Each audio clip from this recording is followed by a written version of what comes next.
के सागर career अकॅडमीच्या या digital प्लॅटफॉर्मवरती मी प्राध्यापक रणजित फरांदे आपणा सर्वांचं सहर्ष स्वागत करतो।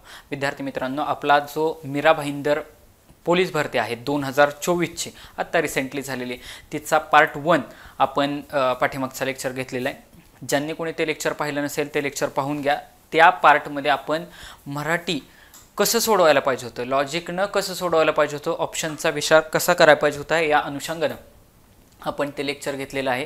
आणि त्या ठिकाणी विद्यार्थी मित्रांनो, मला तुम्हाला असं सांगायचं आहे की त्या व्हिडिओचं थंबनेल मी जाणून बुजून असं दिलेलं आहे की हे लॉजिक वापरा आणि मराठीमध्ये आउट ऑफ मार्क्स मिळवा।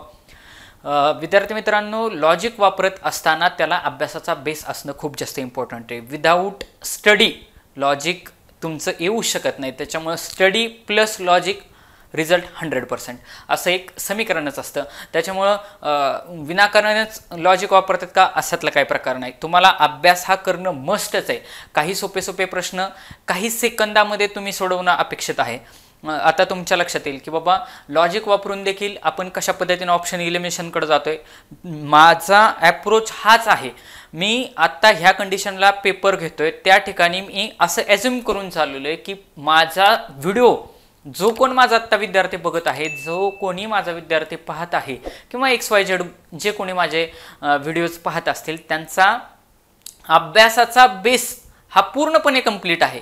आणि त्याच्या पलीकडे जाऊन एक्झाम काढण्यासाठी काय रिक्वायर्ड आहे, तिथला एक्झाम हॉलमधला किंवा ज्या ठिकाणी एक्झाम होणार आहे त्या ठिकाणचा तुमचा त्या दीड तासामधला अप्रोच काय असायला पाहिजे या ठिकाणी आपण त्याच्यावरती चर्चा करतो। विद्यार्थी मित्रांनो, आपण मराठीचे 10 क्वेश्चन त्या ठिकाणी डिस्कस केले होते आणि या पार्टमध्ये आपण राहिलेले मराठी असं कव्हर करत चालणार आहे। त्याच्यानंतर म्हणजे के गणित बुद्धिमत्ता अशा पद्धतीने आपण मीरा भाईंदरचा पेपर फास्ट संपवणार आहे। त्याच पद्धतीनं आपण नवी मुंबईचा पेपर घेणार आहे आणि पाठीमागचा मुंबईचा झालेला पेपर असे 3 पेपर घेणार आहे, जेणेकरून जे मुंबईच्या भरतीसाठी महाराष्ट्रातून विद्यार्थी तयार करीत असतात त्या तयारी करणाऱ्या विद्यार्थ्यांना जास्तीत जास्त फायदा झाला पाहिजे। तुम्हाला ज्या काही तुमच्या गोष्टी असतील त्या तुम्ही कमेंट बॉक्समध्ये मला 100% कळवू शकता। आपला हा मीरा भाईंदरचा पेपर आहे 2024चा आता रिसेंटली झालेला। आपले के सागर पब्लिकेशनचे वेगवेगळे संदर्भ साहित्य पुस्तक आहे। यामध्ये होणारच पोलीस कॉन्स्टेबल 2023 मधल्या जेवढ्या ज्या काय 78 प्रश्नपत्रिका झालेले आहेत त्याची उत्तरे व स्पष्टीकरणे याच्यासह हा क्वेश्चन सेट आहे। विद्यार्थी मित्रांनो, ज्याला कोणाला पास व्हायचंय त्याचा ह्या क्वेश्चन सेटवरती कमांडच पाहिजे। म्हणजे तुमचे प्रिव्हियस जे क्वेश्चन पेपर असते ते तुमच्यासाठी बायबल आहे।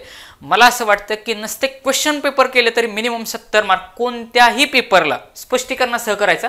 आता हे कसं पुस्तक आहे, स्पष्टीकरणासह आहे। याच्यामध्ये 38 प्रश्नपत्रिका ह्या जिल्हा व ग्रामीण शहर पोलीसच्या आहेत, 28 प्रश्नपत्रिका ह्या चालकच्या आहेत, 12 प्रश्नपत्रिका ह्या SRPFच्या आहेत आणि चालू घडामोडीसह सर्व प्रश्नांचं या ठिकाणी या पुस्तकामध्ये तुम्हाला इन्क्लूड करून दिलेले 78 प्रश्नपत्रिका आणि अत्यंत गाजलेलं असं हे पुस्तक आहे के सागर पब्लिकेशनचं। त्याच्यानंतर के सागर पब्लिकेशनचं दुसरं पुस्तक आहे ते म्हणजे 93वी आवृत्ती आहे संपूर्ण पोलीस कॉन्स्टेबल। याच्यामध्ये 7000 वस्तुनिष्ठ प्रश्न, तक्ते, मुद्दे, त्याचं विवेचन साधारणतः 25,000 MCQ कव्हर होतील अशा पद्धतीने हे बनवलेलं पुस्तक आहे। याच्यामध्ये पूर्वीच्या 20 प्रश्नपत्रिका आणि 5 सॅम्पल क्वेश्चन पेपर उत्तरे व स्पष्टीकरणासह दिलेले आहे। आणि आगामी काळामध्ये त्या ठिकाणी आता रिसेंटली 7000ची भरतीची घोषणा झालेली आहे आणि त्याचबरोबर त्याच्यामध्ये अजून 1-2-3 हजार जागांची वाढ होणे, साधारणतः मिनिमम 9000 प्लस जागा येण्याची जास्तीत जास्त चान्सेस आहेत। सप्टेंबरमध्ये तीच ॲड येईल आणि डिसेंबरमध्ये ती एक्झाम होईल। त्याच्यामुळं जास्तीत जास्त हे 6 महिने स्वतःला झोकून देऊन 100% देऊन अभ्यास करणं तुम्ही अपेक्षित गोष्ट आहे। त्याच्यानंतर पोलीस कॉन्स्टेबल 2022-23 याच्यामध्ये 25 निवडक प्रश्नपत्रिकांचं विश्लेषण व स्पष्टीकरण अशा स्वरूपामध्ये दिलेलं आहे। त्याच्यानंतर संपूर्ण बुद्धिमापन हे आपलं बुद्धिमापनचं पुस्तक आहे आणि महाराष्ट्र शासन शिक्षण संचालनालय या शिक्षण संचालनालयानं या पुस्तकाला उत्तम पुस्तकाचा दर्जा दिलेला आहे। त्याच्यानंतर आपलं जे विद्यार्थी मित्र चालकसाठी फॉर्म भरत असतात त्यांच्यासाठी पोलीस शिपाई चालक भरती, मोटार वाहन चालवण्याचे वाहतूक विषयक कायदे असं आपलं ही नवीन त्याच्यामध्ये आत्ताचे जे काही रिसेंटली झालेले जे काही पेपर असतील ते सगळे क्वेश्चन इन्क्लूड करून हे पुस्तक बनवलेलं आहे. त्याच्यानंतर पोलीस शिपाई चालक भरती मोटार वाहन चालवण्याचे कायदे व नियम असं हे पुस्तक आहे. याच्यामध्ये तुमचे जे काही वाहतुकीविषयी जे काही सिम्बॉल्स असतील हे देखील ह्या पुस्तकामध्ये अत्यंतिक दर्जेदार पद्धतीने कव्हर केलेले. नवीन मोटार वाहन कायदा जो आहे दुरुस्ती कायदा 2019 त्याची देखील माहिती याच्यामध्ये आहे. 2023च्या 21च्या सर्वच्या सर्व जे काही वाहतूक विषयी प्रश्न आहेत त्याचं देखील कव्हरअप या पुस्तकामध्ये केलेलं आहे. त्याच्यानंतर JKचं आपलं स्मॉलेस्ट जनरल नॉलेज हे पुस्तक आहे. याच्यामध्ये तुम्ही पाहू शकता की अशोक सराफ यांचा फोटो लावलेला की ज्यांना महाराष्ट्र भूषण हा पुरस्कार भेटला. तर त्याच्यानंतर ऑस्कर पुरस्कार कोणाकोणाला भेटला ते सगळे आधी त्या ठिकाणी दिलेले आहे. पोलीस भरतीसाठी अत्यंत उपयुक्त असलेला हा ठोकळा आहे. 47व्या क्रमांकाची आवृत्ती आहे. चालू घडामोडी 2024 सह सर्व TCS परीक्षा असतील, IBPS परीक्षा असतील, MPSCच्या परीक्षा असतील त्यांच्यासाठी अत्यंत उपयुक्त असलेला हा स्मॉलेस्ट जनरल नॉलेजचा ठोकळा आहे. त्याच्यानंतर संपूर्ण मराठी ज्याच्यामध्ये शब्दसंग्रह आणि व्याकरण. आता सकाळी आपण मागचं कालचं लेक्चर पाहिलेलं आहे तर त्याच्यामध्ये तुमच्या एक लक्षात येईल की शब्दसंग्रह हा खूप जास्त इम्पॉर्टंट गोष्ट आहे. सागर पब्लिकेशनचा शब्दसंग्रह हा MPSCच्या क्षेत्रामध्ये अत्यंत गाजलेला संदर्भ साहित्य आहे आणि या पुस्तकामध्ये शब्दसंग्रह प्लस व्याकरण अत्यंतिक दर्जेदार पद्धतीने दिलेले. महाराष्ट्र शासनाच्या इथं बघा लिहिले TCS, IBPS, MPSC राज्यसेवा व कंबाईन परीक्षा तसेच पोलीस भरती याच्यासाठी हे पुस्तक अत्यंत उपयुक्त आहे. 1000 वाक्यप्रचार, 500 म्हणी आहेत आणि 20,000हून जास्त वस्तुनिष्ठ प्रश्न यामध्ये कव्हर होतील अशा पद्धतीनं या बुकची रचना केलेली आहे. महाराष्ट्र शासनाच्या शिक्षण संचालनालयाकडून याला देखील उत्तम पुस्तक असं देखील याला नामांकन मिळालेलं आहे. त्याच्यानंतर समग्र अंकगणित प्राध्यापक प्रमोद हुमणे सर यांचं हे पुस्तक आहे. आणि आता आपण पाठीमागच्या ह्याच्यापर्यंत आलो होतो की बाबा आपण 11 नंबरपर्यंत क्वेश्चन पाहिले होते आणि त्याच्यानंतर 41 नंबरचा क्वेश्चन बघा. आपण काय करणार आहे की मराठीचे क्वेश्चन सुरुवातीला कव्हर करण्याचा प्रयत्न करणार आहे. आता 41 नंबरचा क्वेश्चन. आता इथे बघा आपण 11 नंबरच्या क्वेश्चनपर्यंत आपण आलो होतो.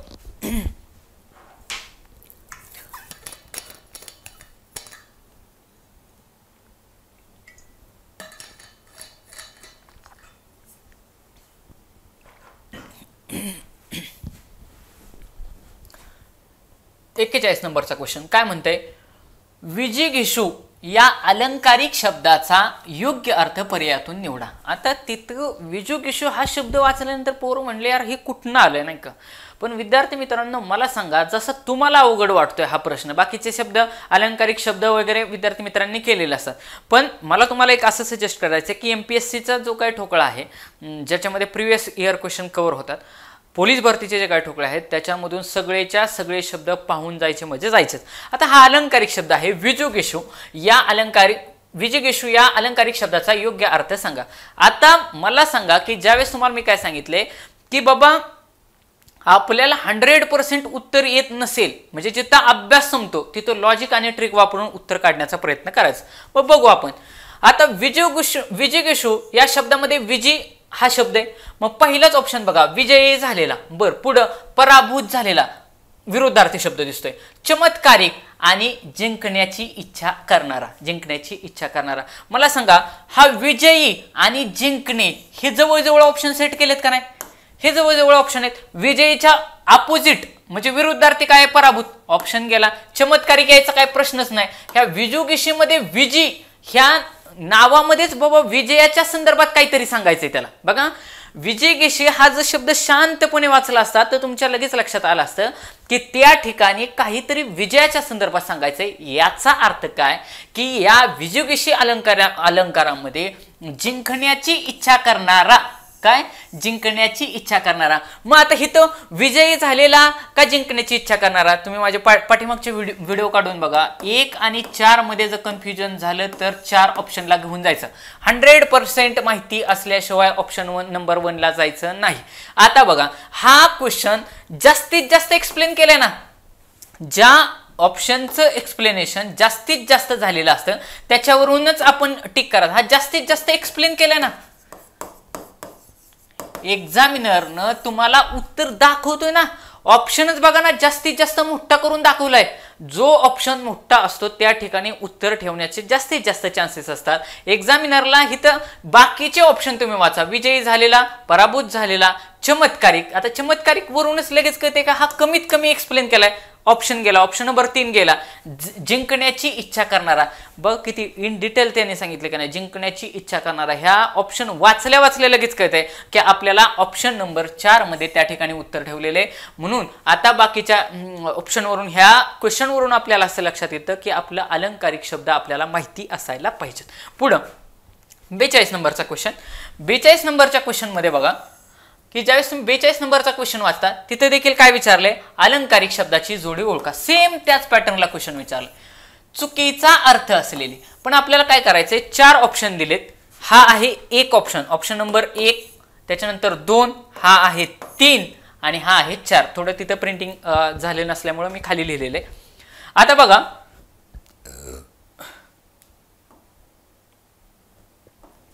इथं बघा आपल्याला काय सांगितलंय, चुकीचा अर्थ असलेली अलंकारिक जोडी आपल्याला ओळखायची आहे. चुकीचा अर्थ असलेली म्हणजे कुठला तरी एकच चुकीचा आहे. बर, पहिलं काय दिलंय, पिंडावरचा विंचू, थोरांच्या आश्रयास असलेला दृष्ट मनुष्य. बघा पिंडावरचा विंचू, त्याचा अर्थ काय होतो की बाबा थोरांच्या आश्रयास असलेला,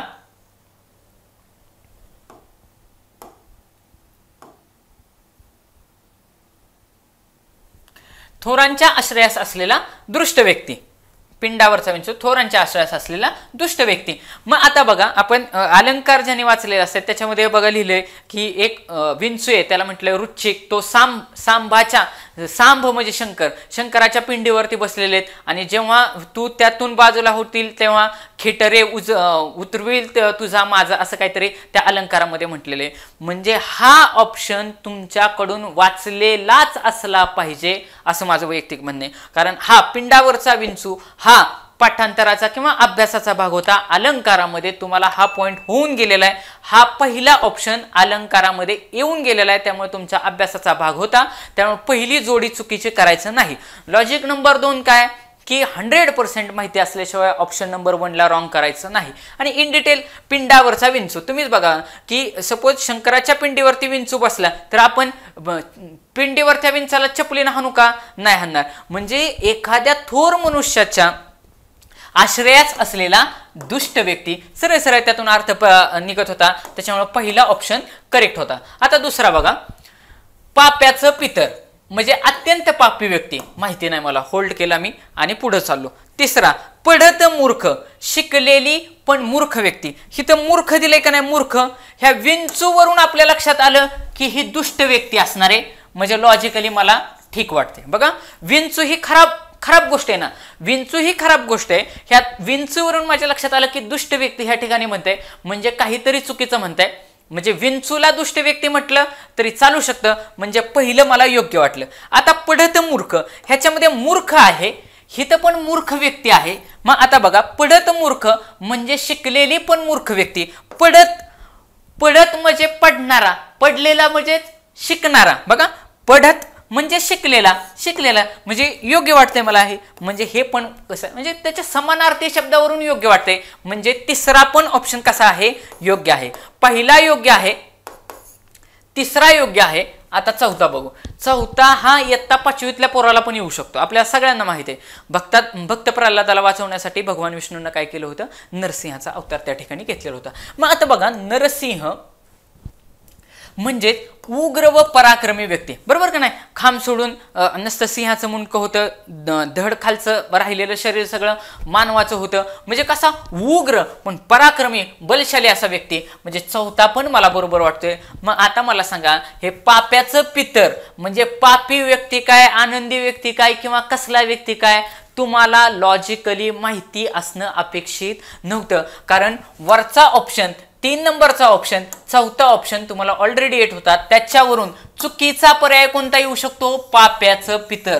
म्हणजे मला जरी माहिती नसतं तरी बाकीच्या पर्यायावरून राहिलेला एकच ऑप्शन पाप्याचं पितर म्हणजे अत्यंत पापी व्यक्ती असं मी काढलं. आणि आपण ग्रामीण भागामध्ये राहतो, आपली सगळ्यांच्या घरामध्ये आजी असते. आजीचं आपलं बघा, माझ्यासारख्याची शरीरयष्टी बघितलं की काय का आपण म्हणतो ना, एखादा लय हडकुळा मनुष्य असेल तर काय म्हणतो, काय पाप्याचं पितर आहे, म्हणजे अत्यंत हडकुळी व्यक्ती किंवा कृश व्यक्ती, अत्यंत कृश व्यक्ती किंवा हडकुळा व्यक्ती.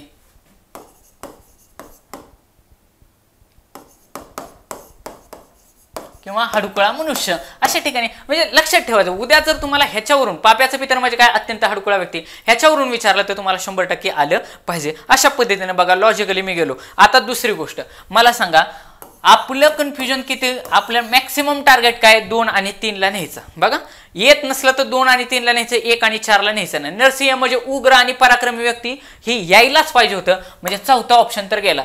ऑप्शन नंबर 1 ला 100% माहिती असल्याशिवाय रॉंग करायचं नाही. या लॉजिकनं ऑप्शन नंबर 1 पण आपण मार्क केला. मग राहिलं कुठं होतं, 2 आणि 3 मध्ये. आता तिसरा ऑप्शन काय दिलं, पडत मूर्ख. ह्या मूर्खवरून आपल्या लक्षात इथं मूर्ख व्यक्तीचं दिलं होतं, आणि पडत म्हणजे शिकलेला. एवढं हिंदी तर सगळ्यांना ना, पढाई वगैरे ही हिंदी शब्द आहेत, त्याच्यावरून शिकलेला असं एवढं आपल्या लक्षात आलं असतं. म्हणजेच काय की बाबा, तिसरा जो ऑप्शन आहे तो तिसरा ऑप्शन पण बरोबर होता. जर तिसरा बरोबर होता म्हणजे 100% दुसऱ्या नंबरचा चुकलेला होता. मला चुकलेलाच विचारले, याच्यावरून देखील मी ऑप्शन नंबर 2 पाप्याचं पितर हे मार्क केलं असतं. अशा पद्धतीनं हा ऑप्शन डील करणं गरजेची गोष्ट होती. प्रश्न सोप्या कॅटेगरीतला होता.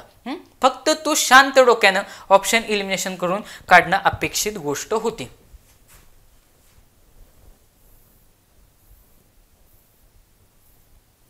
त्रेचाळीस नंबरचा क्वेश्चन. ह्या क्वेश्चनला आता मला सांगा, जास्तीत जास्त पोलीस भरतीला बऱ्याच वेळा जोड शब्द हा टॉपिक त्या ठिकाणी विचारला गेलेला आहे. जर जोड शब्द विचारला गेलाय तर आपलं काम आहे की बाबा जोड शब्द आपण व्यवस्थित पद्धतीनं केले पाहिजे. आता या ठिकाणी एकच बेसिक गोष्ट आहे. एक बेसिक गोष्ट कशी आहे, आता बघा प्रश्न आपण वाचू. हे शब्द दिलेत आणि काय दिले, या शब्दांमध्ये एकूण किती जोडाक्षरे आहेत, किती जोडाक्षरे आहेत. तुम्ही मला असं वाटतं डिपार्टमेंटल PSIचा आत्ता रिसेंट झालेला पेपर काढून बघा, सेम अशा पॅटर्नमध्ये जोडाक्षरांमध्ये विचारलेलं आहे. या ठिकाणी ज्यांनी पेपर सेट केलाय त्यांना एवढंच अपेक्षित आहे की बाबा न्य त्याच्यानंतर क्ष ही काय आहेत, ही जोडाक्षरे आहेत, ही जोडाक्षरे आहेत. हे तुम्हाला माहिती असणं अपेक्षित होतं, बाकी काहीच नाही. हे तुम्हाला माहिती असणं अपेक्षित होतं. बरं ठीक आहे, ती तुम्हाला माहिती नाही, बाकीच्या लॉजिकवरून आपल्याला किती उत्तर निघतंय बघू. आता हा जो मृ असतो ना, मृ म्हणताना म अधिक रू बरोबर मृ होतं. मृ म्हणजे अमृत मधला बघा, अमृत लिहिताना हा रू हा काय स्वर आहे, वो रू हा स्वर आहे. आणि जोडाक्षराचा नियम काय आहे की जर तुम्हाला एखादं जोडाक्षर पाहिजे असेल, तर जोडाक्षराचा नियमच आहे ना, व्यंजन अधिक दुसरं व्यंजन अधिक स्वर. हे लॉजिक सोडायचं नाहीच. IMP आहे. म्हणजे जर तुम्हाला जोडाक्षर पाहिजे असेल तर त्याच्यामध्ये एक व्यंजन असलं पाहिजे, दुसरं व्यंजन असलं पाहिजे आणि तिसरा त्याच्यामध्ये स्वर मिसळलेला असला पाहिजे. आता ज्यावेळेस मृ हा शब्द लिहितो, मृ ह्याच्यामध्ये बघा म चा पाय मोडला, अधिक रू, एकदा का त्याच्यामध्ये स्वर मिसळला, बघा ह्या व्यंजनामध्ये स्वर मिसळला की काय त्याचा तयार होतोय मृ. असं लिहितो आपण मृ. बघा असं तयार लिहितो. म्हणजे मृ लिहिताना आपण ह्याच्यामध्ये स्वर मिसळला. मग मला सांगा बरं, ह्या मृ मध्ये 2 वेळा व्यंजन आले का, नाही आलं. म्हणजे आपलं लॉजिक काय, व्यंजन अधिक स्वर बरोबर काय व्हायला पाहिजे, जोडाक्षर तयार व्हायला पाहिजे. सेम तसंच बघा, गृह लिहिताना इथं काय लिहितंय, गृह काढताना ग चा पाय मोडायचा, अधिक रू बरोबर गृह असं होतं. परंतु या ठिकाणी एक नोट अशी लक्षात ठेवायची की नोट अशी आहे की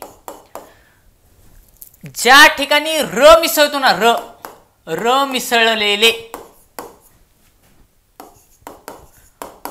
मिसळलेले काय असतात, जोडाक्षरेच असतात. एवढं टीप लक्षात ठेवायची. हे काय आहे टीप किंवा ट्रिक, कसंही तुम्हाला जसं वाटतंय तसं. की र जिथं ज्या ठिकाणी मिसळलेला आहे त्या र मिसळलेल्या ठिकाणी ते जोडाक्षरच असणारे एवढं त्या ठिकाणी लक्षात ठेवायची लॉजिकली आलं. आता बघा आपण पाठीमागं जाऊ. या ठिकाणी बघा, आता बघा बरं, आता मोजत येऊ. हिथं न्य आहे 1 झाला, अंतःकरण उद्दिष्ट 2. आता हिथं हृदयमध्ये पण बऱ्याच जणांचं कन्फ्युजन झालं. मग हृदयमध्ये कन्फ्युजन व्हायला मी तुम्हाला सांगितलं का नाही, त्यांनी फसवले कुठं बघा, जिथं जिथं रू येईल का नाही तिथं फसवले. हृदयमध्ये बघा, हृदय द य म्हणजे ही द ला य जोडलेला नाही. हृदयमध्ये रू कसा काढलाय, ह चा पाय मोडला अधिक त्याच्यामध्ये रू मिसळला, त्यावेळेस हृदय झालं. त्यावेळेस काय झालं, हृदय असा शब्द आपण लिहित असतो. मग हा रू काय आहे, एक व्यंजन आहे. पण हा सॉरी ह काय आहे, ह चा पाय मोडल्यानंतर हे व्यंजन झालं. हा रू काय, हा स्वर झाला. मग एका व्यंजनामध्ये एक स्वर मिसळला तर ते काय झालं, तो एक शब्द तयार झाला. तर मग मला सांगा की व्यंजन अधिक स्वर असं तयार होते का, तयार होत नाही. त्याच्यामुळं हृदय या शब्दामध्ये जोडाक्षर नव्हतं. बऱ्याचशा विद्यार्थी मित्रांनी काय केलं, त्यालाच टिक केलं. मग आता बघा, हे असल्या बारीक बारीक बारीक बारीक गोष्टी घेऊन चालायच्या. आता हिथं उद्दिष्टामध्ये ते झालं, हृदयमध्ये हे नाही. त्याच्यानंतर सहस्त्राक्ष, हिथं स्त्राक्ष, त्यानंतर ज्ञानेंद्रिय र, हिथं दिसतंय का द्र. र जोडण्याच्या पद्धती कुठल्या कुठल्या आहेत बघा. र जोडण्याच्या पद्धती म्हणजे आपण एक रफार देतो बघा, तेवढ्या पद्धती लक्षात ठेवायच्या. र जोडल्या, गर्व, त्यानंतर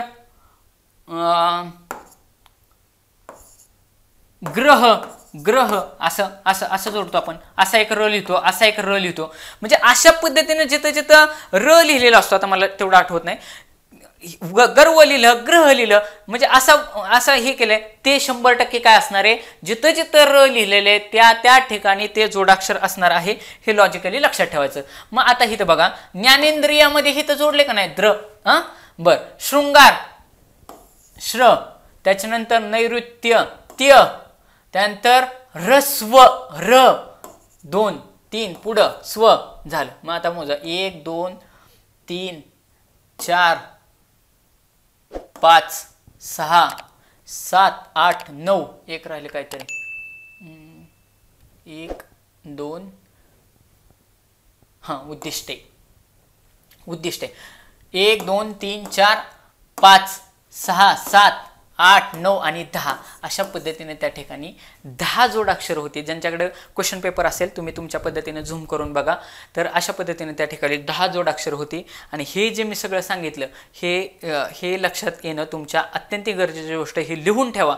ज्यांना कोणाला येत नसेल त्यांनी हे लिहून ठेवा की अशा ठिकाणी, कारण जोडाक्षरावरती त्यांचा क्वेश्चन वारंवार विचारलेला सोपा कन्सेप्ट होता आणि आपल्याला यायला पाहिजे होता. पुढचं, पहिल्या 5 वर्गातील कोणत्याही व्यंजनापुढे अनुनासिक व्यंजन आले तर, बघा काय म्हणते, ही पण लॉजिकली क्वेश्चन सुटत होता. बघा कसा, पहिल्या 5 वर्गातील, पहिल्या 5 वर्ग म्हणजे काय, कचट तप, उभी लाईन, कचट तप, या 5 वर्गातील व्यंजनापुढे अनुनासिक व्यंजन आले तर पहिल्या व्यंजनाबद्दल त्याच वर्गातील अनुनासिक येते या नियमात बसणारा जोडशब्द लिहावा.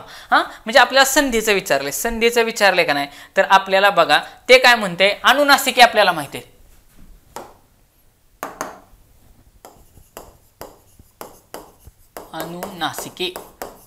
अनुनासिके काय, डत्र न नम,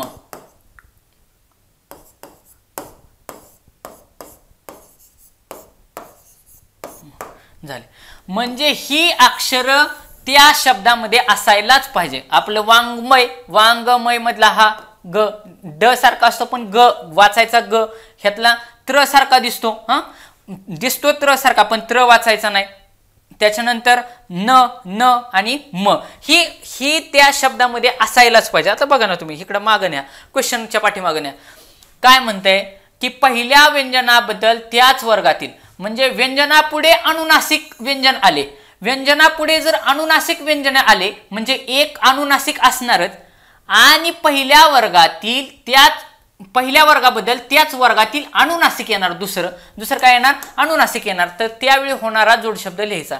आता मला इकडं आपण वाचायला, कमीत कमी या ठिकाणी काय होणार आहे, हे एक अनुनासिक आणि दुसरं पहिल्या वर्गाबद्दल येणारं अनुनासिक. याला सगळ्यांना माहिती आहे, सगळ्यांनी संधीचे प्रकार केले. अनुनासिक संधी म्हणून प्रकार आहे आणि अनुनासिक संधी ही ओळखण्यासाठी सगळ्यात सोपी असणारी शब्द संधी आहे. कारण त्या ठिकाणी ज्या ठिकाणी संधीला जोड बसणार आहे त्या ठिकाणी या दोन ह्याची ही जी काय अक्षर आहेत ह्यांची 2 वेळा रिपिटेशन होणार आहे. मग ज्या ठिकाणी हे 2 वेळा रिपिटेशन दिसेल किंवा ह्यांचं रिपिटेशन जिथं दिसेल तिथं 100% अनुनासिक संधी असणार आहे. सोप्या कॅटेगरीतला प्रश्न होता, अभ्यासाचा भाग होता, कसाच चुकायला नव्हता पाहिजे. कारण 2 अनुनासिके आलेलं शोधा. इथं बघा जगन्नाथ लिहिलंय, जगन्नाथ न ला न जोडलाय, जगन्नाथामध्ये न ला न जोडलाय, न अनुनासिक आहे, न अनुनासिक आहे म्हणजे 100% उत्तर हिथं असणार आहे. वाक्पती, आता मला सांग क पण अनुनासिक नाही, प पण नाही, ऑप्शन गेला. पुनर्जन्म मध्ये हिथं नसतं, एकदाच अनुनासिक, न अनुनासिक आहे पण अजून एक अनुनासिक कुठे, ऑप्शन गेला. कारण पुनर्जन्म मध्ये आपण त्या ठिकाणी विसर्ग देत असो, ऑप्शन गेला. मनवंतर न अनुनासिक आहे पण य कुठं अनुनासिक आहे, हिथं काय म्हणते, अनुनासिक व्यंजने आले तर पहिल्या व्यंजनाबद्दल त्याच वर्गातील अनुनासिक त्याच्या पुढे येतो आणि जोड बसतो. जोड कोणाचा बसणारे, 2 अनुनासिकांचा बसणारे. मग ज्याला अनुनासिके माहिती आहेत, बघा ज्याला ही अनुनासिके माहिती आहेत, ही त्याच्या डोक्यात एवढंच यायला पाहिजे होतं की ह्या अनुनासिकांचा जोड बसला पाहिजे, ती एकत्र आली पाहिजे. त्या लॉजिकनं फक्त तेवढंच लॉजिक अपेक्षित होतं. तेवढं जरी लॉजिक वापरलं असताना, आता इथं क आणि प आहे, अनुनासिक आहे का, ऑप्शन गेला दुसरा. इथं फक्त एकदाच न आहे, 2 वेळा आहे का, ऑप्शन गेला. न्य आणि य न अनुनासिक आहे पण य आहे का, नाही, ऑप्शन गेला. म्हणजे 100% ऑप्शन नंबर 1 या प्रश्नाचं उत्तर आहे. प्रश्न 100% अभ्यासाचा भाग होता, सोप्या कॅटेगरीतला प्रश्न होता. तुम्हाला ज्या मुलांनी अभ्यास केलाय त्याला हा प्रश्न यायलाच पाहिजे होता का, कारण अनुनासिक संधी ही संधीतली सगळ्यात सोपी संधी आहे. त्याच्यानंतर अजून एक पुढचा सोपा प्रश्न त्या ठिकाणी विचारलेला आहे. कोणता,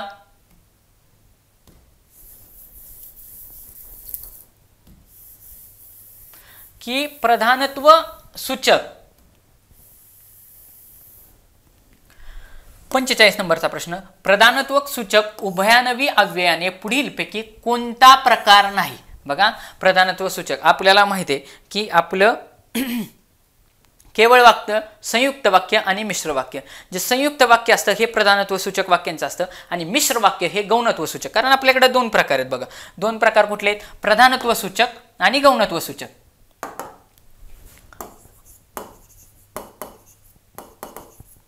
प्रधानत्व सूचक उभयानवी अव्यय आणि दुसरा प्रकार कुठला आहे की गौणत्व सूचक.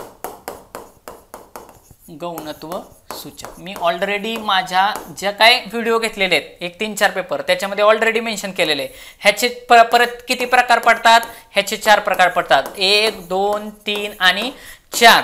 ह्याचे परत 4 प्रकार पडतात, 1, 2, 3 आणि 4. आणि आयोगाचं किंवा जे पोलीस भरती अत्यंत बेसिक मराठीचा पार्ट आहे, 100% अभ्यासाचा भाग आहे. त्यांनी काय सांगितलंय की प्रधानत्व सूचकचा भाग नाही, म्हणजे हे ह्याच्यातले कुठले तरी 3 ऑप्शन दिलेत आणि ह्याच्यामधला एक ऑप्शन ह्याच्यात दिला आणि त्यांनी विचारलंय प्रधानत्व सूचक नाही म्हणजेच कसं असलं पाहिजे होते, म्हणजेच ते गौणत्व सूचक असणार आहे. म्हणजे जो पर्याय आपल्याला त्या ठिकाणी दिलेला आहे या पर्यायामधलं गौणत्व सूचक असलेलं वाक्य ओळखायचं आहे. आणि मग अभ्यासाचा सरळ सरळ भाग होता विकल्पबोधक, परिणामबोधक, कारणबोधक आणि न्यूनत्वबोधक. तर या प्रश्नाचं उत्तर ऑप्शन नंबर 3 कारणबोधक हे काय येतं की गौणत्व सूचक मध्ये येतं. बाकी विकल्पबोधक असेल, परिणामबोधक असेल, न्यूनत्वबोधक असेल आणि समुच्चय बोधक असेल. समुच्चय बोधक म्हणजे एकाच दुसऱ्याची भर, एकाच दुसऱ्याची भर नाही का. पाऊस आला आणि मोर नाचू लागला, ही आणि म्हटलं की एकाच दुसऱ्याची भर येते. मग समुच्चय बोधक म्हणजे एकाच दुसऱ्याची भर आणि न दिसते, म्हणजे पाऊस पण पडला आणि मोर पण नाचला, एकाच दुसऱ्याची भर झाली, समुच्चय बोधक. विकल्पबोधक हा किंवा तो असा विकल्प ठेवला जातो. त्याच्यानंतर परिणामबोधक म्हणजे बाबा त्या गोष्टीचा परिणाम त्या ठिकाणी दिसत असतो. न्यूनत्वबोधक म्हणजे काहीतरी कमीपणा असतो, उणीपणा असतो. म्हणजे बघा बाकी सगळे बरे आहे पण आई थोडी आजारी आहे, म्हणजे पण आलं म्हणजे काहीतरी कमीपणा आहे. सगळ्या शाळेचा निकाल 100% लागला पण पहिल्या म्हणजे फर्स्ट क्लासमध्ये कोणीच पास झालं नाही, म्हणजे पण काहीतरी पण परंतु परी हे जे काय असतात हे न्यूनत्वबोधक उभयनवी अव्यय आहेत आणि ही प्रधानत्व सूचक उभयनवी अव्यय आहेत. 100% सोप्या कॅटेगरीतला प्रश्न होता, अभ्यासाचा भाग होता आणि तुम्ही बघा ना ऑप्शन नंबर 3 ला उत्तर ठेवले, ऑप्शन नंबर 3 ला ठेवले. परंतु अशा ठिकाणी लॉजिक वापरायचं नाही, अशा ठिकाणी अभ्यासच वापरायचा. म्हणजे मी तुम्हाला असं नाही सांगणार की प्रत्येकच क्वेश्चन लॉजिकनं सोडवला पाहिजे, पण तुम्ही क्वेश्चन त्याला समजून घेतला पाहिजे. प्रधानत्व सूचक नाही म्हणजे पेपर सोडवत असताना तुम्ही जिथं क्वेश्चन मार्क आहे तिथं त्या नाहीला गोल करायला अपेक्षित होतं. त्याच्यावरून तुमच्या प्रधानत्व सूचक नाही म्हणजेच कसं आहे 100% गौणत्व सूचक आहे आणि गौणत्व सूचक मध्ये काय आहे की ते मिश्र वाक्य होतं आणि मग त्याच्यामध्ये काय येतं कारणबोधक वगैरे हे सगळे गौणत्व सूचकाचे प्रकार आहेत. मग विकल्पबोधक, परिणामबोधक, न्यूनत्वबोधक, समुच्चयबोधक हे परिणाम बोधक उभयनवी अव्यय आहेत आणि बाकीचे काय त्याला म्हणतात गौणत्व सूचक ह्याचे प्रकार आहेत. अशा पद्धतीने सोप्या कॅटेगरीतला प्रश्न होता, कसाच चुकायला नको होता. पुढचा प्रश्न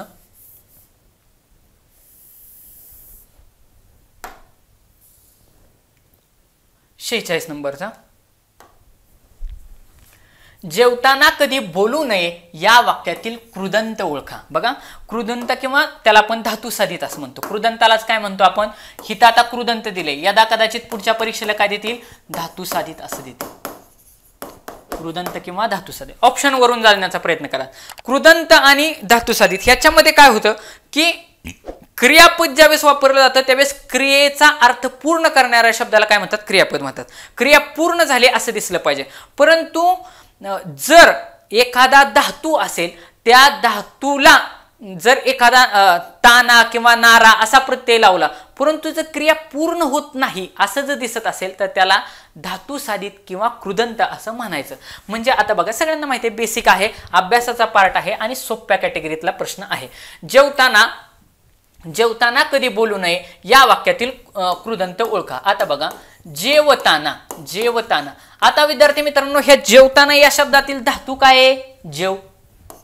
धातू काय आहे जेव हा काय आहे धातू आहे. काय आहे धातू आहे. आता ऑप्शन कडे जाऊ आपण.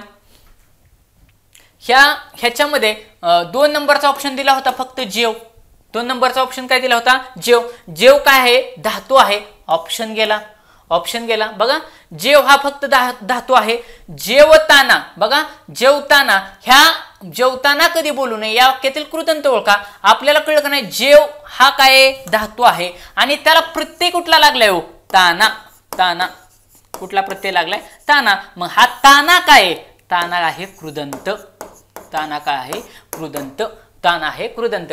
मग मला सांगा जेवता असं होईल का. ऑप्शन गेला आणि तुम्हाला माहिती आहे 100% ऑप्शन नंबर 1 ला तर मला माहितीच नाही ना 100% हे जेवता हा उत्तर असू शकतो.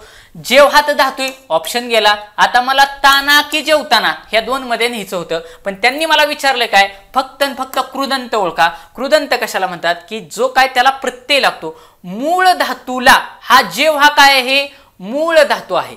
जेव हा काय आहे मूळ धातू आहे. त्याला प्रत्यय कुठला लागला ताना.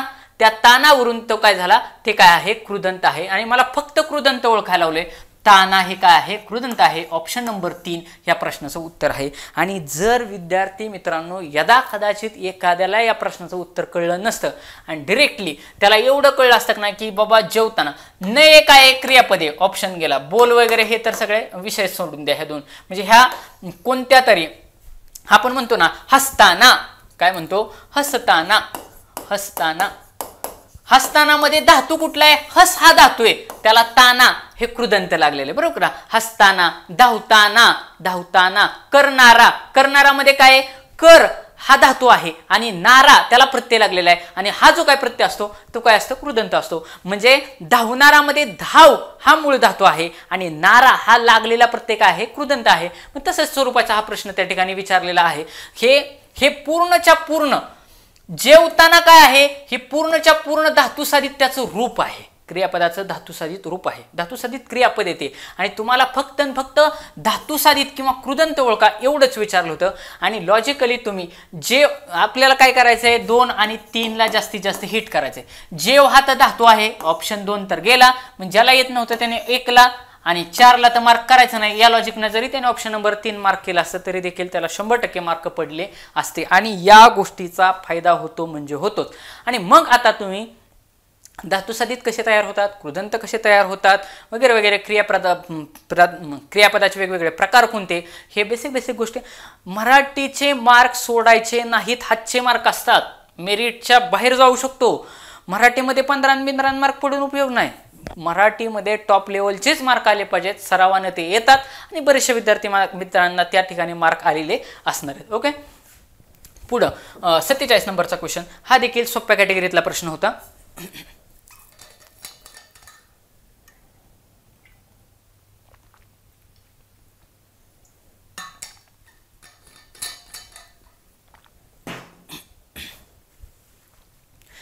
नंबरचा क्वेश्चन आहे. हा देखील सोप्या कॅटेगरीतला प्रश्न आहे. बघा, शाखामृग या झाडावरून त्या झाडावर उड्या मारतो या वाक्यातील अधोरेखित शब्दाचे विरुद्धलिंगी नाम ओळखा. आता शाखामृग म्हणजे काय? वानर. शाखामृग म्हणजे काय? वानर, माकड. हा सगळ्यांना माहिती आहे. त्याचं विरुद्ध लिंगी काय असणार आहे? वानरचं वानरी. ऑलरेडी ज्यांनी लिंग हा टॉपिक वाचलाय त्याला लगेच कळणार. वानरचं काय असणार आहे? वानरी. ऑप्शन नंबर 1 एक त्याचं उत्तर असणार आहे. बाकी हरिणी, सारिकान, मुंगी असं काय जायचं काय गरज नव्हती. सोप्या कॅटेगरीतला प्रश्न होता. 48 नंबरचा क्वेश्चन. मावशीने 2 तोळे सोने खरेदी केले. मावशीने 2 तोळे सोने खरेदी केले. ह्यातला तोळे या शब्दाला अंडरलाईन केली होती आणि विचारलं होतं या वाक्यातील अधोरेखित शब्दाची विभक्ती ओळखा. बऱ्याचशा विद्यार्थ्यांना हा प्रश्न सोडवता आला नाही. आता बघा, आपण त्याला थोडं लॉजिकली सोडवण्याचा प्रयत्न करू की बघू आपण त्याला बाबा लॉजिकली ऑप्शन काय इलिमिनेट होत आहेत का. बघा, आता मी ऑप्शन लॉजिकली इलिमिनेट करण्याचा कशा पद्धतीने त्या ठिकाणी प्रयत्न करतो.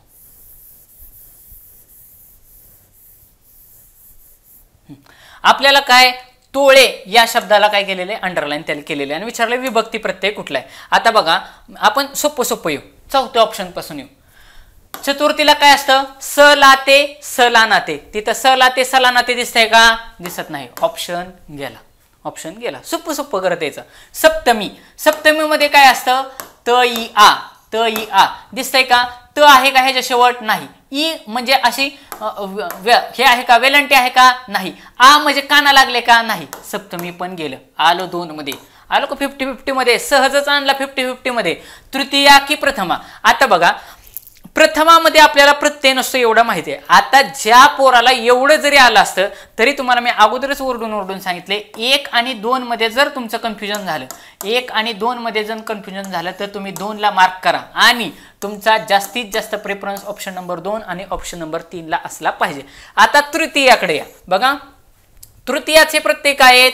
ने ए शी. हिथं तोळ्याला ने दिसतोय का? ऑप्शन गेला.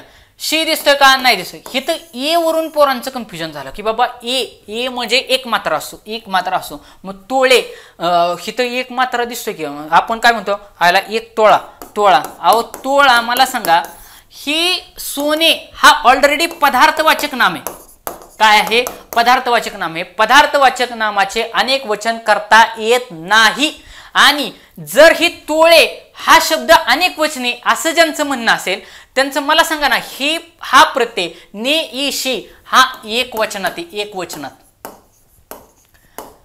हा एक वचनात प्रत्यय आहे. ने ई शी. हित शब्द चाललेत अनेक वचनामध्ये. बघा, ह्याचा अनेक वचन करता येत नाही. 2 तोळे हा शब्द अनेक वचनी जर असं तुमचं म्हणणं असेल, जर अनेक वचने असेल तर हा प्रत्यय आहे एक वचनातला, येणार नाही. कारण अनेक वचनामध्ये काय? निशी ही असं प्रत्यय आहेत. आता ते तृतीयाचे मला एक्झॅक्ट आठवत नाही. त्या लॉजिकनं ह्या प्रश्नाचं उत्तर जात होतं की ऑप्शन नंबर 3 ने ई शी असं काही येणार नाही. ह्या बरेचशा विद्यार्थी मित्रांचा हितगुळ होता की त्यांना काय वाटलं की ए आहे म्हटल्यावरती तोळे आपण म्हणतो ना, त्यांनी 5 तोळे सोने केले. 5 तोळा सोनं केलं असं नाही. ती ग्रामीण भाषा आहे. तुम्ही प्रॉपर भाषेमध्ये विचार करा. आपण काय म्हणतो की त्यांनी नवरीच्या अंगावरती 10 तोळे सोने घातले. किती? 10 तोळे सोने घातले. मग 10 तोळे सोने घातले याचा अर्थ तोळे या शब्दाला कोणताही प्रत्यय लागलेला नाही. या लॉजिकनं देखील हा तृतीय ऑप्शन इलिमिनेट. अगदी बेसिक तुम्ही तुमचं सगळं नॉलेज त्या ठिकाणी पेपरमध्ये वापरलं पाहिजे. आपण लग्नात म्हणतो का नाही, यार मी माझ्या बहिणीला 2.5 तोळे सोनं घातलं, 2.5 तोळे सोनं घातलं. मग 2.5 तोळे सोनं घातले, याच्यामध्ये तोळे हा सरळ सरळ सोने मोजमापाचा काय परिणाम आहे. मग जर त्याचं परिमाण असेल ते सोळे मोजमापाचं, तर पदार्थवाचक ह्याचं अनेक वचन होत नाही. या लॉजिकने देखील हा प्रश्न तृतीयमध्ये येणार नाही. त्याला कोणत्याही पद्धतीचा प्रत्यय लागलेला नाही. यावरून या प्रश्नाचं उत्तर प्रथमा विभक्ती आहे असं आपल्याला दिसतं. आणि उत्तर कसं काढायचं ते हे तुम्हाला ऑलरेडी सांगितलं. 1 आणि 2 मध्ये चतुर्थी काढलं, तृतीया सप्तमी काढलं, आलो 50-50 मध्ये. 50-50 मध्ये आलो की आपलं जास्तीत जास्त कल 2 आणि 3 सोडायचंच नाही लॉजिक. तुम्ही म्हणताल सर ह्याच पेपरला होते काय, तुम्ही माझे युट्यूबला 4 जे पेपर घेतले ते पेपर तुम्ही बघा, तुमच्या लक्षात येईल. हा पॅटर्न चालतो कारण सायकोलॉजिकली ते फ्रेमिंग तसं असतं. परंतु विद्यार्थी हा नेहमी ऑप्शन नंबर 1 लाच जातो, कारण त्यांनी त्याच्यावरती काम केलेलं नसतं. मी इथं किती जरी घासा फाडून सांगितलं की नाही तुम्ही 2 आणि 3चा विचार करा, 2 आणि 3चा विचार करा, तरी तुम्हाला तिथं पेपरमध्ये जे करायचे तेच तुम्ही करणार.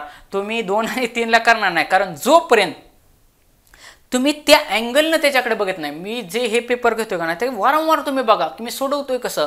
1ला तुम्ही उत्तर जर 1 येत असेल ना, तर लगेच मनाला विचार, यार बाबा 100% खरं आहे का, 100% मला उत्तर येत आहे का, हे विचारायचं. तरंतरच पुढे जायचं. त्याच वेळी ज्या चुका होत असतात त्या वाचत असतात. आता 49 नंबरचा क्वेश्चन हा देखील सोप्या कॅटेगरीतला प्रश्न होता. म्हणजे माझ्या दृष्टीनं हा अभ्यासाचा भाग होता. म्हणजे अभ्यास तुम्हाला यायलाच पाहिजे, अशा कॅटेगरीतला हा प्रश्न होता. बघा काय प्रश्न आहे की उपमान म्हणजे काय. उपमान म्हणजे काय. उपमान म्हणजे काय की बाबा ज्याची उपमा आपण दिलेली असते. आता आपण म्हणतो की आपल्या गर्लफ्रेंडला आपण म्हणतो किंवा आपल्या बायकोला आपण म्हणतो चंद्रासारखीच आहे. मग हा चंद्र जे काय हे उपमान आहे. चंद्र काय उपमान आहे. म्हणजे जी गोष्ट एक सोप्या भाषेमध्ये की बाबा जी गोष्ट दिसत नसते त्याला काय म्हणतो. म्हणजे माझ्या बायकोचा चेहरा चंद्रासारखा. आता बघा हे आपण साधं वाक्य आपलं आपणच तयार केलेलं आहे, हे काय कोणी तयार केलेलं नाही. बघा माझ्या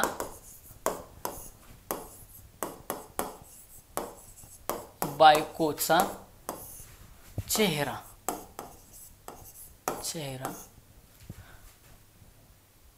जणू चंद्रासारखा, जणू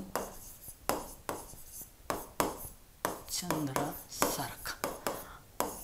आता मला सांगा, मी माझ्या बायकोच्या समोर उभा आहे आणि तिचं वर्णन करताना मी काय म्हणतोय, माझ्या बायकोचा चेहरा जणू चंद्रासारखा. मला दिसतंय काय हो, जी काही दिसणारी गोष्ट असते, दिसणारी जी गोष्ट असते ते असतं उपमेय. मी माझ्या बायकोच्या समोर आहे. बघा मी माझ्या बायकोच्या समोर आहे, मला दिसतंय काय, माझ्या बायकोचा चेहरा. मी माझ्या बायकोच्या समोर आहे, घरात आहे, मला माझ्या बायकोचा चेहरा दिसतोय. जी काही दिसणारी गोष्ट असते, बघा लॉजिकली कसं लक्षात ठेवायचं, ती असतं उपमेय.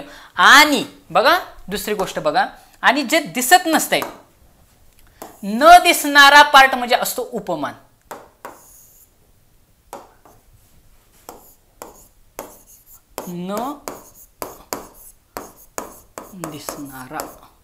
न दिसणारा असतो तो काय असतो, उपमान असतो.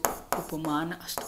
मग आता आठवा सगळे उदाहरणं आपण बघा. ते अलंकारामध्ये वाचलंय की मुंबईतील घरे जणू खुराड्यासारखी, कबुतराच्या खुराड्यासारखी असं कवीनं म्हटलेले. मुंबईची घरे जणू कबुतराच्या खुराड्यासारखी. मग आता मला सांगा, आपल्या डोळ्यासमोर काय दिसतंय, मुंबईची घरं. उपमेय झालं ते. पण त्याला उपमा कशाची दिलेली, खुराड्यासारखी दिलेली. हे तर उपमा कशाची दिलेली आहे, चंद्रासारखी. जो न दिसणारा पार्ट असतो तो असतो उपमान, आणि जे दिसणारी गोष्ट असते ती असते उपमेय. मग आता या तिकडं परत क्वेश्चनकडं बघा. आता क्वेश्चन बघा,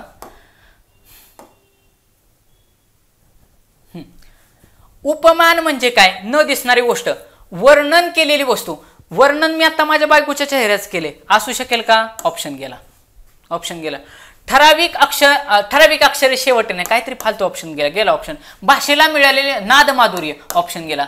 उपमेयाचे साम्य. उपमेयाचे साम्य म्हणजे उपमेयाचे साम्य कोणासारखे? माझ्या बायकोचा चेहरा कोणासारखा आहे? चंद्रासारखा आहे. सारखा. सारखा या शब्दानं काय दाखवलं जातं? साम्य दाखवलं जातं. सारखेपणा दाखवला जातो. साम्य म्हणजेच काय? सारखेपणा. म्हणजे माझ्या बायकोचा चेहरा कोणासारखा आहे? चंद्रासारखा. यातून साम्य दिसतंय. मुंबईतील घरे कशी आहेत? कबुतराच्या खुराड्यासारखी. साम्य दाखवले जाते. म्हणजे उपमेयाचं साम्य ज्याच्याशी दाखवलं जातं ते काय असतं? उपमान असतं. या लॉजिकनं देखील या प्रश्नाचं उत्तर आलं असतं. आता परत तेच लॉजिक वापरा. 2 आणि 3 मध्ये जास्तीत जास्त घेऊन जाते. वर्णन केलेली वस्तू काय असते? तुम्हाला मी काय सांगितलं? दिसणारी वस्तू म्हणजेच वर्णन केलेली वस्तू काय असते? उपमेय असते. म्हणजे मागच्या उदाहरणामध्ये मी माझ्या बायकोच्या चेहऱ्याचं वर्णन केलं होतं. म्हणजे ते काय? उपमेय आहे. मग हे ऑप्शन गेलं. ठराविक अक्षरे शेवटी येणे असं काय आहे का ऑप्शन? तसं काही विषयच नाहीत नाही. ऑप्शन नंबर 3 गेला. आणि भाषेला मिळणार नादमाधुर्य म्हणजे 3 ऑप्शन तर डिरेक्टलीच इलिमिनेट केला होता. 3 गेला असता तर सरळ सरळ 2 माझं उत्तर राहिलं असतं. परंतु हा सोप्या कॅटेगरीतला प्रश्न आहे. तुम्हाला येणं हे अपेक्षित होतं. पुढं 50 नंबरचा क्वेश्चन. वसंत तालिका वृत्तामध्ये यती हे कितव्या अक्षरावरती येतात? मी 100% या प्रश्नाला हार्ड कॅटेगरीत धरणार. बघा, वृत्त शक्यतो विद्यार्थी मित्रांनी केले नसतात. वैयक्तिक मला विचारतात, मी देखील कधीच वृत्त केलेलं नाही. परंतु हा क्वेश्चन असं सांगतो की बाबा ॲटलिस्ट बाबा जे आता 10वी पर्यंतचे वृत्त असतात, वसंत तिलका, मला वाटते भुजंग प्रयास, 10वी पर्यंत हे वृत्त आपण अभ्यास केलेलं आहे. 100% अभ्यासाचा पार्ट आहे. मग हे जे काय वृत्त आहेत ना, पुस्तक काढायचं कोणतंही मराठीचं व्याकरणचं, मोरावळे आंबेचं काढा, आपलं केसागर पब्लिकेशनचं काढा, कोणतेही पुस्तक ओपन करून बघा. त्या पुस्तकामध्ये तुम्हाला लगेच दिसेल. त्याच्यामध्ये प्रश्न काय विचारला? यती म्हणजे थांबा. यती म्हणजे काय? थांबा. तुम्ही एखादं वाक्य म्हणत असताना कुठं थांबणार आहे, पॉज कुठं घेणार आहे, त्याला यती असं म्हणतात. मग तो थांबा कितव्या अक्षरावरती येतो असं विचारलंय. तर वसंत तालिका या ह्याच्यामध्ये 8व्या अक्षरावरती, बघा 8व्या अक्षरावरती यती येतो. हे या ठिकाणी या प्रश्नाचं उत्तर आहे. आता विद्यार्थी मित्रांनो, तुम्ही डायरेक्टली या प्रश्नाला 6व्या ऑप्शन नंबर 3 असं मार्क केलं असतं तरी देखील चाललं असतं. तर त्या ठिकाणी या लॉजिकनुसार आपल्या प्रश्नाचं उत्तर चुकलं असतं. एखादा प्रश्न चुकू शकतो, एखादा बरोबर येऊ शकतो. पण डायरेक्टली ऑप्शन, आता मग असा मी एक सांगितलं, आता हिथंच खालीच बघा 51 नंबरचा क्वेश्चन सांगतो. बघा आता गंमत इथं. आता मला हा 50 नंबरचा क्वेश्चन येत नव्हता. एक्झाम हॉलमध्ये मी डायरेक्टली ऑप्शन नंबर 3 मार्क केला असताना पुढे गेलो असतो. आता परत खाली आलो असतो. बहु असावेत की या पुस्तकाचे लेखक कोण आहेत असं विचारलं होतं. नारायण मुरलीधर गुप्ते, साने गुरुजी, त्याच्यानंतर श्री कु कोल्हटकर आणि कुसुमाग्रज. मला सांगा, या प्रश्नाचं उत्तर पण 100% मला येत नाही. या लॉजिकनं मी डायरेक्टली ऑप्शन नंबर 3 मारला असता तर माझं ह्या 50 आणि 51 मध्ये 50 चुकला असता आणि 51 बरोबर आला असता. इथल्या इथं तुम्हाला सांगितलं मी. आता दुसरं गोष्ट, हे पुस्तक असले कोणाला माहिती असतं का? महाराष्ट्रातल्या कुठल्याच मास्तरला पण येणार नाही. पोरांचं तर सोडच, मास्तरला पण येणार नाही. परंतु लॉजिकली या प्रश्नाचं उत्तर येणं अपेक्षित होतं. तुम्ही माझ्या जेवढ्या 4 क्वेश्चन पेपर घेतलेत, पुणे ग्रामीण घेतले, पुणे आयुक्तालय घेतले, नागपूर ग्रामीण घेतले, त्याच्यात नवी मुंबईचा पेपर घेतलाय, हे 4च पेपर घेतले. 4च पेपरमध्ये तुम्ही काढून बघा, एखाद्या व्यक्तीच्या संदर्भात जर नाव विचारलं असेल, मग ते इतिहासात विचारलं असेल, करंटमध्ये विचारलं असेल, किंवा आता या ठिकाणी मराठीमध्ये विचारले, तर मॅक्सिमम आत्तापर्यंतचा माझा सर्वे की मोर दॅन 98% ऑप्शन नंबर 3 लाच उत्तर फ्रेम केलेलं आहे. बघा, ऑप्शन नंबर 3 लाच मॅक्सिमम ठिकाणी बरोबर येतं. दुसरी गोष्ट, ज्या ठिकाणी एखाद्याच्या नावापुढं बाबा डॉक्टर लिहिले, श्री लिहिले, त्याच्यानंतर पंडित लिहिले, असं जर त्याच्या पुढं लिहिलेलं असेल तर शक्यतो ते उत्तर असतं. त्याच्यानंतर पूर्ण ज्याचं नाव दिले ते एक उत्तर असतं. मग आता बघा, पूर्ण नाव दिलेलं नारायण मुरलीधर गुप्ते आणि श्री कृ कोल्हटकर अशी 2 नावं होती. म्हणजे तुम्ही ऑप्शन नंबर 2 आणि ऑप्शन नंबर 4 ला जाणं अपेक्षित नव्हतं. 2 आणि 4 ला जाणं अपेक्षित नव्हतं. का? कारण पूर्ण नाव त्या व्यक्तीचं दिलं असेल ना. आता माझं सपोज रणजित सुरेश फरांदे, सपोज रणजित फरांदे, मग त्याच्या पुढं अजून जर लावलं प्राध्यापक रणजित फरांदे तर अजून जास्त मी पर्टिक्युलेट होत राहतो. तसं हिथं श्री लावलेले बघा, कृ कोल्हटकर. ओके, हे एक लॉजिक झालं. दुसरं लॉजिक काय? ऑप्शन नंबर 2 इलिमिनेट केला होता. ऑप्शन नंबर 3ला तुम्ही डायरेक्टली त्या ठिकाणी जाऊ शकत होता. या लॉजिकने देखील ऑप्शन नंबर 3ला तुम्ही गेला असता तुमचं उत्तर त्या ठिकाणी येऊ शकत होतं. म्हणजे बघा 2-3 लॉजिकवर आहे. ऑप्शन नंबर जर 2 मी एलिमिनेट केला, माझं मॅक्सिमम टार्गेट काय ऑप्शन नंबर 2 आणि ऑप्शन नंबर 3ला लिहायचं. मी मनाला विचारलं असतं यार मला 51 नंबरच्या प्रश्नाचं उत्तर येते का, उत्तर आलं असतं नाही. 100% मला माहिती आहे तुम्हाला येत नव्हतं, मला येत नव्हतं, कोणालाच येणार नाही. हे प्रश्न असले पाठ करायचे का नाही, लक्षात ठेवायचं बाबा हे काहीतरी असं आहे, हे परत विचारणार पण नाही. हे out of the box question आहे. असले क्वेश्चन रिपीट होत नसतात, असले क्वेश्चन रिपीट होत नसतात. मग आता ह्याच्यामध्ये जर रिपिटेशन दिसतंय, या लॉजिकनंच तुम्ही ऑप्शन नंबर 3 जर मार्क केला असतं श्री कोल्हटकर ह्या प्रश्नाचं उत्तर होतं. हिथून पुढे लक्षात ठेवायचं एखाद्याच्या पुढं डॉक्टर जोडलेले, श्री जोडलेले, पंडित जोडलेले, ॲडव्होकेट जोडलेले असं जोडलेलं असेल तर शक्यतो तिथं उत्तर असतं. एखाद्या व्यक्तीच्या नावावरती क्वेश्चन विचारले असेल तर शक्यतो म्हटलंय बरं का मी, शक्यता म्हटलं की त्याला काही ना काही 1% हे आलं, शक्यतो ऑप्शन नंबर 3ला उत्तर ठेवलं जातं. बरं तुम्हाला काही ना काहीतरी मार्क करणंच होतं का नाही, तुम्ही कशाला तरी गोल केलंच असतं ना. पण ऑप्शन जर मी तुम्हाला एक गोष्ट पहिल्यापासून तुम्ही माझा कालचा पण व्हिडिओ बघा, त्याच्यामध्ये मी काय सांगितलंय की पहिला आणि चौथा ऑप्शन 100% माहिती असल्याशिवाय मार्क करायचं नाही. तुम्हाला माहिती होतं का हे नारायण मुरलीधर गुप्तेंनी लिहिलंय पुस्तक. जाऊ नका ना तुम्ही ऑप्शन नंबर 1ला.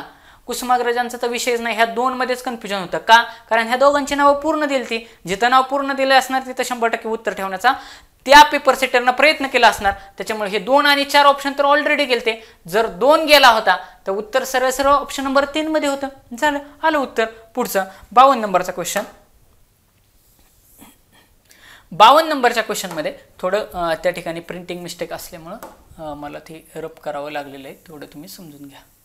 ही तर वरची ट्रिक तुम्ही लक्षात ठेवा. व्यक्तिविशेष असेल, पूर्ण नाव दिलेलं असेल, डॉक्टर श्री पंडित असं लावलेलं असेल तर त्या ठिकाणी उत्तर ठेवलेलं असतं. 52 नंबरचा क्वेश्चन. वनिता या शब्दाला समानार्थी शब्द काय? वनिता या शब्दाला समानार्थी शब्द काय? थोडा हार्ड कॅटेगरीतला हा पण प्रश्न होता की बाबा सहजासहजी सुटण्यासारखा नव्हता. मग वनिता म्हणजे काय असते हो? वनिता म्हणजे असते स्त्री. वनिता म्हणजे असते स्त्री. त्याला ललना असं पण म्हणतात. ललना म्हणजे पण स्त्री असते. पण एवढा भारी क्वेश्चन फ्रेम केलाय. स्वामिनी, कामिनी, मालिनी आणि यामिनी. मग आता या ठिकाणी बऱ्याचशा जणांचं कन्फ्युजन झालं असेल तर स्वामी, स्वामिनी, पत्नीला स्वामिनी असं म्हणतात, स्त्रीला नाही, पत्नीला स्वामिनी असं म्हणतात, त्यामुळे हा ऑप्शन गेला. ओके. चौथ्या ऑप्शन यामिनी म्हणजे माहिती का? नाही, गेला ऑप्शन. मग कामिनी की मालिनी ह्या 2 मध्ये तुम्ही हिट करणं गरजेचं होतं. तर ह्या प्रश्नाचं उत्तर ऑप्शन नंबर 2 कामिनी असं दिलेलं आहे. तुम्हाला मी काय सांगितलं, जास्तीत जास्त ऑप्शन नंबर 2, ऑप्शन नंबर 3 या ठिकाणी हिट केलेलं तुम्हाला त्या ठिकाणी क्वेश्चन पेपरमध्ये पाहायला भेटेल. वनिता या शब्दाचा समानार्थी शब्द कामिनी आहे, हे तुम्ही लक्षात ठेवायचं. पुढचा 53 नंबरचा क्वेश्चन. हा बाकी सोप्या कॅटेगरीतला प्रश्न होता. हा प्रश्न सगळ्यांना यायला पाहिजे होता. खालील पर्यायामध्ये गटात न बसणारा पद ओळखा. म्हणजे गटात न बसणारा कोणते तरी 3 समान असणार, एक वेगळं असणार. पत्र झालं, सोपं आलं. पत्र त्यालाच काय म्हणतो? पत्र म्हणजे पान. पल्लव बघा, पत्र, पान, पल्लव म्हणजे पत्र म्हणजेच पान, म्हणजे दुसरा, पहिला दुसरा आला. पर्ण पण म्हणतात पानाला, चौथा पण आला. पल्लवी, पल्लवी म्हणतात का? पल्लवी कोणाचं नाव आहे? हे मुलीचं नाव आहे, एखाद्या मुलगी. पल्लवी कोणाचं नाव आहे? मुलीचं नाव आहे. त्यामुळे ऑप्शन नंबर 3 हे हा गटात न बसणार असणार आहे, म्हणजेच हेच पल्लवी ह्या प्रश्नाचं उत्तर असणार आहे. अत्यंत सोप्या कॅटेगरीतला हा प्रश्न होता. आणि 54 नंबरचा क्वेश्चन. 54 नंबरमध्ये काय म्हणतंय? खालीलपैकी धातू साधित विशेषणे ओळखा. बघा, खालीलपैकी धातू साधित विशेषणे ओळखा.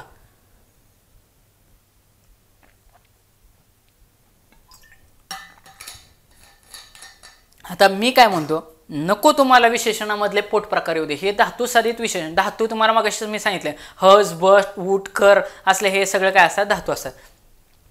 मी म्हणतो नको येऊ द्यात, आपण ऑप्शनवरून काढण्याचा प्रयत्न करू. बघा ऑप्शनवरून निघतंय का नाही.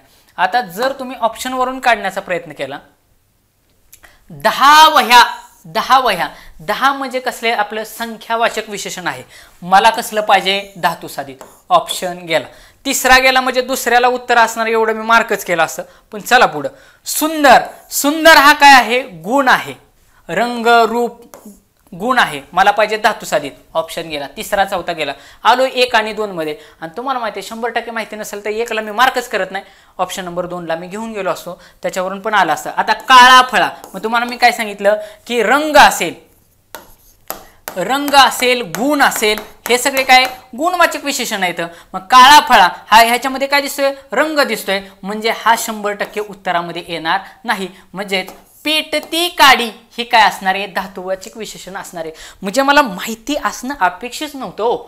धातुवाचक विशेषण म्हणजे यार नक्की काय हे आठवायची गरजच नव्हती ना. सरळ सरळ सुंदर गुणवाचके ऑप्शन गेला, 10 संख्यावाचके ऑप्शन गेला, काळा, काळामध्ये रंग दिसतोय, रंग हे नेहमी गुणवाचक विशेषणाचं लक्षण आहे, ऑप्शन गेला. पेटती काडी, पेट या धातूपासून, कुठल्या, पेट या धातूपासून, पेट या धातूपासून, पेट या धातूपासून, पेट हा काय आहे, त्यातला धातू आहे, यापासून पेटती काडी, कसली काडी, पेटती काडी, असं त्या ठिकाणी धातुसाधित विशेषण तयार झालेलं आहे. पुढचं, खालील पर्यावरण चुकीचे स्त्रीलिंगी रूप ओळखा. सोप्या कॅटेगरीतला प्रश्न होता, अत्यंत सोपा होता की विद्वान विदुषी, 100% माहिती, चुकीचं ओळखायला लावले. पहिलं बरोबर, भगवान भगवती ऑलरेडी विचारलेले सगळं, बोका भाटी ऑलरेडी विचारलेले, मग झालं ना. चुकीचं वाचायचेच असले पर्याय वाचतच बसायचं ना. 100%च मला माहिती, विद्वान विदुषी आहे, भगवान भगवती आहे, बोका भाटी आहे. मग विधाता विधाती असतं का, विधाता विधात्री असतं, विधाती नसतं. त्या लॉजिकनं ह्या प्रश्नाचं उत्तर ऑप्शन नंबर 4 आहे. विद्यार्थी मित्रांनो, या ठिकाणी आपण मराठीचं लॉजिकली ऑप्शनवरून कसं जायला पाहिजे होतं. अभ्यास तर तुम्हाला पाहिजेलच, पण आता हाच प्रश्न सोडवताना बघा ना, मी हा प्रश्न सोडवताना 100% अभ्यास वापरला. विद्वान विदुषी, भगवान भगवती, बोका भाटी या ठिकाणी. आणि अजून एक मी गोष्ट त्या पाठीमागच्या व्हिडिओजमध्ये पण सांगितले, जर तुम्हाला चुकीचं विचारलं ना तर शक्य ऑप्शन नंबर 4ला तो प्रेफरन्स द्या. चुकीचं विचारलं ना तर शक्यतो चुकीचा पर्याय हा लास्टला ठेवलेला असतो. एक्झामिनरचा एक माइंडसेट असतो, त्या ठिकाणी ठेवलेला असतो. तुम्हाला जर हे व्हिडिओ आवडले नक्की लाईक करा. तुम्हाला जे काय सजेस्ट करायचं आहे ते तुम्ही कमेंट बॉक्समध्ये सजेस्ट करू शकता. जास्तीत जास्त मित्रांपर्यंत पोहोचवण्याचा प्रयत्न करा. मुंबईला बरेचसे जास्त विद्यार्थी आहेत, त्यांना या व्हिडिओच्या माध्यमातून फायदा होऊ शकतो. आपलं 2-2 पार्टमध्ये आपण सगळं संपवण्याचा त्या ठिकाणी प्रयत्न करणार आहे. याच्यानंतर आपलं जीकेचं सेक्शन होईल, ते 2 पार्टमध्ये मी एक्सप्लेन करेन. त्याच्यानंतर अंकगणित, बुद्धिमत्ता, कसं ऑप्शनवरून जाता येईल, लवकर कसं फास्ट सोडवता येईल, या टेक्निकवरती आपण काम करणार आहे. धन्यवाद.